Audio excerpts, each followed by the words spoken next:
బాపట్ల జిల్లా Epurupalem straight cut కాలువ పనులు ప్రారంభమయ్యాయి. అయితే తన భూమి కోతకు గురికాకుండా ఉండాలని ఎల్ షేప్లో ఉన్న ఈపురపాలెం స్ట్రెయిట్ కట్ కాలువను భూ యజమాని వెంకట్రావు పూడ్చారు. దీంతో సముద్రంలో వేటకు వెళ్లలేకపోతున్నామని మత్స్యకారులు ఆందోళన చేపట్టారు. దీనిపై స్పందించిన బాపట్ల జిల్లా కలెక్టర్ వెంకటమురళి కాలువను తిరిగి తీయిస్తామని హామీ ఇచ్చారు. ఈ మేరకు ఈపురపాలెం స్ట్రెయిట్ కట్ కాలువ పనులు ప్రారంభించారు. నామ్స్ని పాటిస్తున్నారా లేదా, సిఆర్జెడ్ నామ్స్కి వ్యతిరేకంగా ఏం జరిగింది అనేటువంటి విషయాలు కానీ, అట్లనే గతంలో ప్రభుత్వం నుంచి నాకు కాంట్రాక్ట్ ఉంది, నేను ఇసుకని ఇక్కడ మీకు కోర్సునంతా చేసి మీకు మరింత బాగు చేస్తానని చెప్పి 500 లారీల ఇసుకని ఎవరైతే తరలించారో దాని మీద కూడా పూర్తి స్థాయిలో దర్యాప్తు జరిగి క్రిమినల్ కేసులు కూడా పెట్టడానికి మనం పూర్తిగా ఆదేశాలు అనేది ఇవ్వడం జరిగింది. దీంతో పాటు ఈ 4 రోజుల నుంచి మత్స్యకారుల మీద ఏవైనా కేసులు పెట్టినట్టయితే ఆ కేసుల్ని కూడా విత్డ్రా చేసేదానికి కూడా మనం నిర్ణయం చేయడం జరిగింది. దీనివల్ల వాళ్ళందరూ సంతోషంగా దాన్ని స్వీకరించారు. నేను మీడియా ద్వారా ఆ గ్రామాలలో ఉన్న ప్రజలందరికీ కూడా ప్రతి ఒక్కరికి నేను తెలియజేసేది ఏంటంటే, రేపటి నుంచి మీరు మీ వేటకి వెళ్ళాలి, మీ కుటుంబాలని పోషించుకోవచ్చు, ఎటువంటి అభ్యంతరం లేదు. ఈ జరిగినటువంటి దాని మీద ఎవరైతే తప్పులు చేశారో వాళ్ళందరినీ ఖచ్చితంగా గట్టిగా శిక్షిస్తాం. వాళ్ళందరి మీద తప్పకుండా యాక్షన్ తీసుకోండి. స్ట్రెయిట్ కట్ కాలువ పనులపై బాపట్ల జిల్లా కలెక్టర్ వెంకటమురళి కాలువను తిరిగి తీయిస్తామని హామీ ఇచ్చారు. ఈ మేరకు ఈపురపాలెం స్ట్రెయిట్ కట్ కాలువ పనులు ప్రారంభించారు. దీనిపై మరిన్ని వివరాలు మా కరస్పాండెంట్ రవికృష్ణ మరిన్ని వివరాలు అందించడానికి సిద్ధంగా ఉన్నారు. రవికృష్ణ. రవి, ఏదైతే గత కూడా ఇక్కడ ప్రధానంగా కూడా విజయలక్ష్మీపురం సముద్ర తీర ప్రాంతంలో మత్స్యకారులు మాత్రం తీవ్ర ఆందోళన చేపట్టారు. ప్రధానంగా ఇక్కడ మనం అబ్జర్వ్ చేసినట్టయితే మాత్రం దీనికి సంబంధించి ఇక్కడ ఏదైతే తీర ప్రాంతం ఉందో ఆ తీర ప్రాంతానికి సంబంధించి అక్కడ ఉన్నటువంటి మత్స్యకారులు అయితే ఇక్కడ దరిదాపు ఒక 200 కుటుంబాలు ఉంటాయి. ఆ 200 కుటుంబాలకు సంబంధించినటువంటి ఏదైతే వాళ్ళకి సంబంధించిన వేటకు వెళ్ళేటువంటి ఈ పడవలు ఏవైతే ఉంటాయో ఆ పడవలన్నింటినీ కూడా ఇక్కడ ఉన్నటువంటి కాలువ వద్ద వాళ్ళైతే దాన్ని జట్టిగా కూడా ఉపయోగిస్తున్న పరిస్థితి కనపడుతుంది. గత కొంతకాలం నుంచి, అంటే దగ్గర ఒక 40-50 ఏళ్ల నుంచి కూడా ఈ కాలువ ఏదైతే ఉందో ఈ కాలువకు సంబంధించి ఈ కాలువనే వాళ్ళైతే మాత్రం ఇక్కడ వాళ్ళ సంబంధించినటువంటి బోట్లు ఏవైతే ఉన్నాయో ఆ బోట్లన్నింటినీ కూడా అక్కడ వాళ్ళు, మన కెమెరామెన్ లక్ష్మణ్ చూపిస్తున్నాడు, అక్కడ వాళ్ళైతే మాత్రం వాటిని నిలుపుదల చేస్తారు. ఆ తర్వాత అంటే వేట విరామం అనేది ఉంటుంది. దరిదాపు ఒక 3 నెలల పాటు వేట విరామం ఉంటుంది. వేట విరామం అయిన తర్వాత అప్పుడు వరకు కూడా మొత్తం 3 నెలల పాటు అవైతే మాత్రం అక్కడ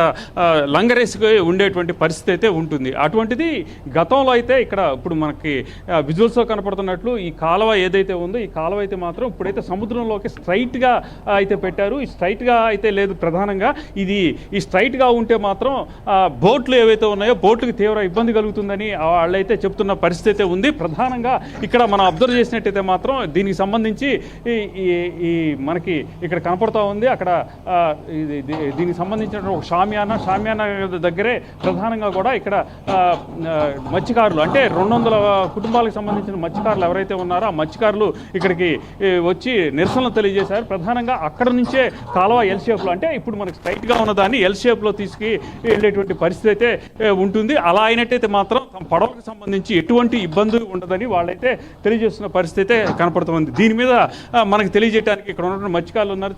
సార్ చెప్పండి, ఏంటి అసలు మీకు ఉన్నటువంటి ప్రాబ్లం ఏంటి ఇక్కడ? మా sir main Epurupalem straight cut ఉంది కదా, కాలువ ఆల్రెడీ బ్యాన్ఫిల్ అయిపోయింది. తీరా మా వాళ్ళు వేటకెళ్దాం ఉన్న తరుణంలోని ఈ బుర్ర వెంకటరావు ఉన్నాయని ఈ కాలువ పూర్తి చేయడం జరిగింది సార్. ఈ కాలువ పూడ్చడం వల్ల మా బోట్లు ఏటకెళ్ళడానికి ఇబ్బంది అయిపోయింది. కాలు చూసిన మరుక్షణం మా వాళ్ళందరూ ఇక్కడ బోటుగా లోనికి వెళ్ళడానికి ఇబ్బంది అయిపోయింది అనేసి మా వాళ్ళందరూ ఇక్కడ టెంట్ వేసుకొని దీక్ష కూర్చొని మేము గత వారం నుంచి మేము ఇక్కడ ధర్నా చేస్తూ ఉన్నాం. నిన్న కలెక్టర్ గారు మా ఆవేదన విని స్పందించి కలెక్టర్ ఆఫీస్కి రమ్మని చెప్తే మేము అందరూ వెళ్ళాం. కలెక్టర్కి అర్జీ ఇచ్చి కలెక్టర్ గారు మాకు బాగా స్పందించి ఇబ్బంది మొత్తం విని ఆయన మీకు కాలం ఫస్ట్ ఏ షేప్లో ఉందో ఎల్ షేప్లో ఉంది, అదే షేప్లోని నేను దగ్గర తవ్విస్తానని మాకు అందరికీ భరోసా ఇచ్చాడు. ఇప్పుడు ఈ రాళ్ళు ప్రజెంట్ ఈ రాళ్ళు తీపిస్తున్నారు సార్. ఈ రాళ్ళు తీపిచ్చి ప్రజెంట్ బోట్లు వెళ్ళడానికి మార్గం చేశాడు. తర్వాత దీని మీద కమిటీ డిసైడ్ చేశాడు సార్. కమిటీ వేసి ఆ కమిటీ సభ్యులు మీరు కాలువ ఎలా తవ్వుతున్నారు ఏంది చూడమని చెప్పాడు. డైలీ వెళ్ళి చూసుకోండి, మీకు ఒక 1 మంత్ టైం ఇచ్చారు సార్. 1 మంత్ లోపు ఆ కాలువ ఎల్ షేప్ తవ్విస్తామని చెప్పాడు సార్. అంటే మీరు చెప్పండి, ఇప్పుడు ఎల్ షేప్ స్ట్రైట్గా కూడా కాలువ ఉంది, ఎల్ షేప్ కాలువ ఉంది. స్ట్రైట్గా ఉంటే ఉండేటువంటి ఇబ్బందులు ఏంటి, ఎల్ షేప్గా ఉంటే ఎటువంటి ప్రయోజనాలు ఉన్నాయి? స్ట్రైట్గా ఉంటే డైరెక్ట్గా సముద్రం లోపలికి వచ్చి కమనా బోట్లలో ఆ బోట్లు అయ్యే గుద్దుకొని పగిలిపోతాయి. అప్పుడు ఇంకా ఎక్కువ నష్టం అయిపోతుంది మరి. ఇప్పుడు ఎల్ షేప్ ఉంటే మౌత్లోంచి వచ్చే నీరు దాని ఉత్తరం తగ్గి అక్కడ రాబట్టి స్లో అవుతుంది, బాగుంటుంది. లేకపోతే అందువల్లే మాకు ఫస్ట్ నుంచి 1974 నుంచి ఈ ఎల్ షేప్లోనే ఉండి మా బోట్లన్నీ నేను మాట్లాడతాను, మా బోట్లన్నీ సురక్షితంగా ఉండి, అలాంటి దాన్ని ఇటీవల ఈ బొర్ల వెంకటరావు అనే ఆయన ఇదంతా పూర్తి చూడండి, ఇక్కడ నుంచి చూడండి ఎంత పూర్తి చేశారు. ఇలా పూర్తి చేసి మా ఎల్ షేప్ కొన్న కాలువని మామూలుగా డైరెక్ట్గా మౌత్కి ఇచ్చేసాడు. అంటే మీరు చెప్పండి, రాత్రికి రాత్రి ఇది పూడ్చింది కాదు, ఎంతో కాలం కనీసం ఒక 4 రోజులు పట్టిందే కూడా ఇక్కడ ఈ విధమైన పూర్తి అనేది జరగదు. మరి అప్పుడు దాకా ఏం చేస్తున్నారు, ఇప్పుడే మీరు తెలుసుకోవడానికి కారణం ఏంటి? దాదాపు ఇది సంవత్సరం నుంచి జరుగుతున్న ప్రక్రియ, ఒకరోజు జరిగింది కాదు, 1 సంవత్సర కాలం జరిగింది. వాస్తవంగా దీని హద్దు ఇటువైపు 7 నుంచి ఎల్ షేప్లో ఉంటుంది, ఇది కొంచెం మెరగ్గా ఉంటుంది. అటు నుంచి బోట్లు ఇటు వచ్చేసేసి ఇటు నుంచి లోపల స్టే చేసుకుంటారు.